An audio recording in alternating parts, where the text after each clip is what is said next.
Assalamualaikum warahmatullahi wabarakatuh. Hello everyone, we are from Group 10. We will discuss the result of our discussion about testing, assessment, and teaching. Okay, first of all, I will introduce member of groups. The first speaker is Givi Restika Hernanda, NPM 38, and the second speaker is Anissa Pratiwi, NPM 09. And the last speaker is me as the moderator, NPM 21. Okay, the first material we will explain about concept of test assessment and teaching will be explained by Givi Restika Hernanda. To Givi, time is yours. Alright, thank you to moderator for giving me time to explain the material.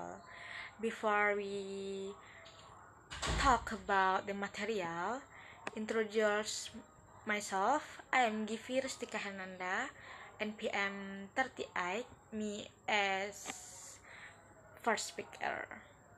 Okay, let's talk about the material. The title is Concept of Test, Assessment, and Teaching. For the first is testing.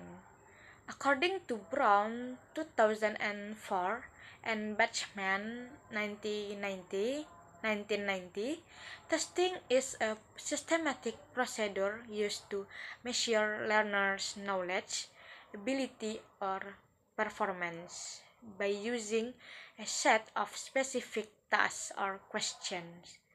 The main purpose of a test is to produce a score that reflects a learner's level of proficiency or achievement in a particular area. For example is multiple choice test and essay test or oral proficiency test. The next is key characteristic. First is formal and structure. Second is procedure numeral scores. And last is often used for summative evaluation or final grading. Okay, the second is assessment.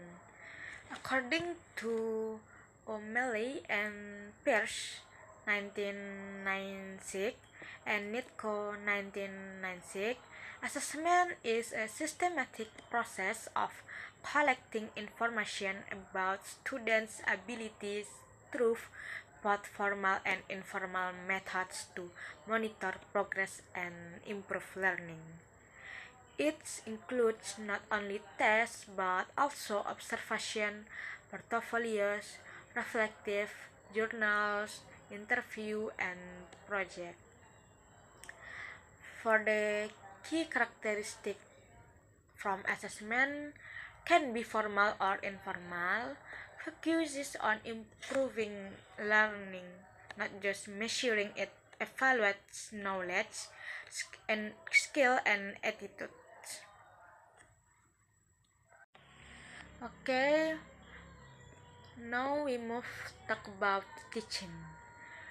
According to Brown 2004, teaching is the process of helping students learn by designing learning activities, material, and assessment that lead to specific educational goals.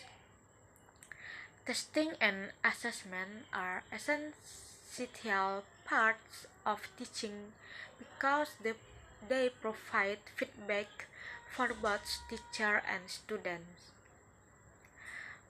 The relationship among the three, testing, assessment, and teaching, for the first is testing gives quantitative data on students' performance.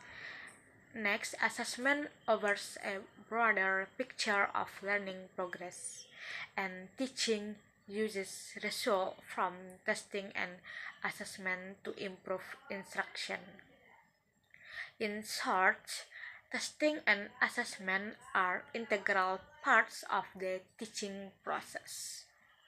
From 2004, O'Malley and Pierce, 1996.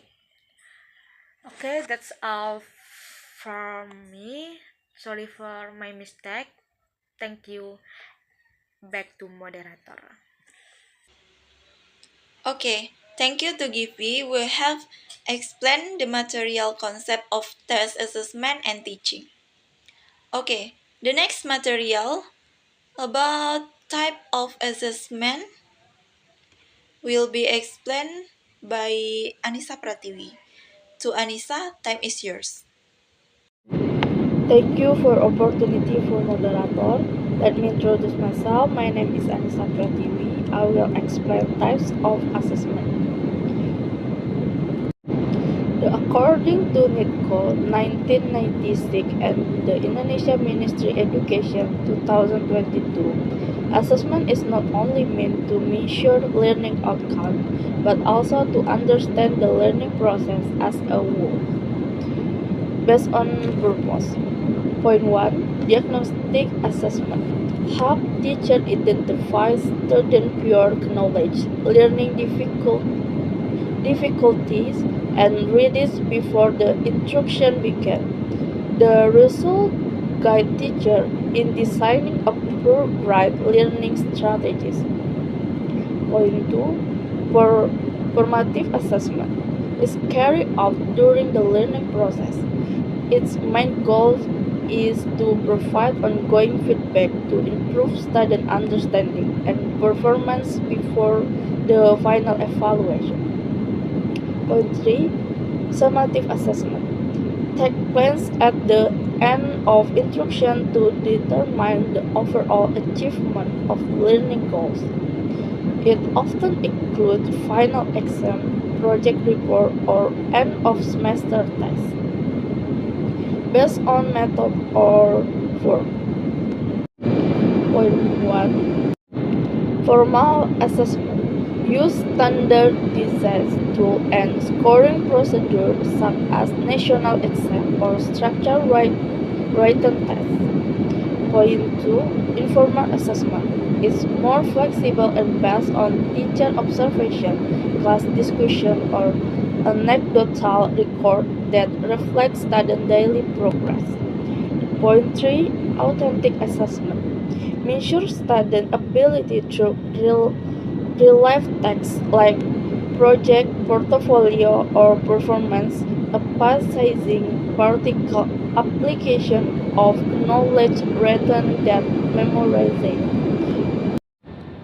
Next, teacher-made tests versus standardized tests. Both teacher-made tests and standardized tests play essential but distinct role in the learning assessment process. Point 1. Developer. The teacher-made test is created by the classroom teacher to assess the student they directly teach. It reflects the specific learning experience and classroom context.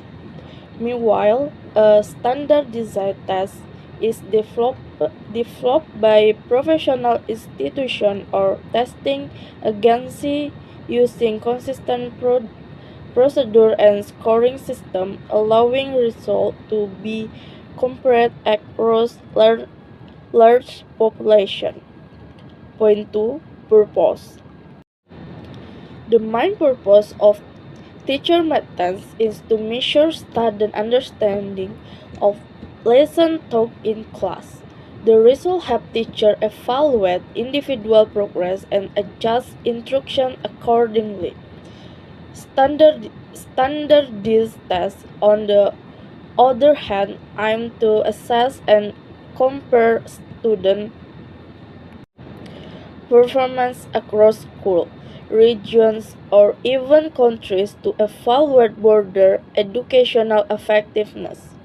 Point 3. Scope and content.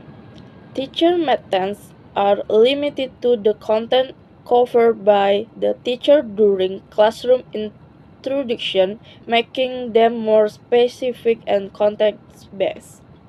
Standardized tests are broader in scope on national curricula or framework established by educational authorities ensure consistency and fairness across different contexts. That's all for me. Back to moderator. Thank you. Okay, I will explain next material teacher math test first standardized test. Part 4 to Part 8. Part 4. Standard and procedure. Teacher math tests might vary in difficulty and structure depending on the teacher approach. While standardized tests follow strict rules for test design, administration, scoring, and interpretation to ensure fairness and consistency. Part 5. Reliability and validity. The reliability and validity of teacher methods depend on the teacher's skills in constructing the items. While standardized tests generally have high reliability and validity because they are tested and analyzed statistically before use. Okay, part 6. Example for the example. Example teachers math test, classroom quizzes, unit tests, or end of chapter exams. The example standardized tests, TOEFL, IELTS, PISA, or national exams. Part 7. Function in education. Teacher methods are useful for providing in-depth feedback and helping teachers adjust their instruction, while standardized tests provide data for broader evaluation and policy decisions at institutional or national levels. Part 8. Relationship between the two. Both types of tests are complementary. Teacher made tests support classroom level assessment, while standardized tests provides large scale measurement and comparison. Okay, that's all explanation teacher made test first standardized tests. Next, conclusion. Testing, assessment, and teaching are closely connected. Testing measures students' performance formally and procedure and produce score for evaluation. Assessment is broader, including both for formal and informal methods to monitor progress and to improve learning. Teaching uses results from tests and assessment to guide and enhance instruction. Both teacher, math, and standardized tests are important. Teacher methods help in classroom feedback, while standardized tests provide large-scale evaluation. Together, they ensure effective and meaningful learning. Okay, that's all the result of discussion from group 10. If you found many mistakes, please forgive me. Thank you for your attention. Wassalamualaikum warahmatullahi wabarakatuh.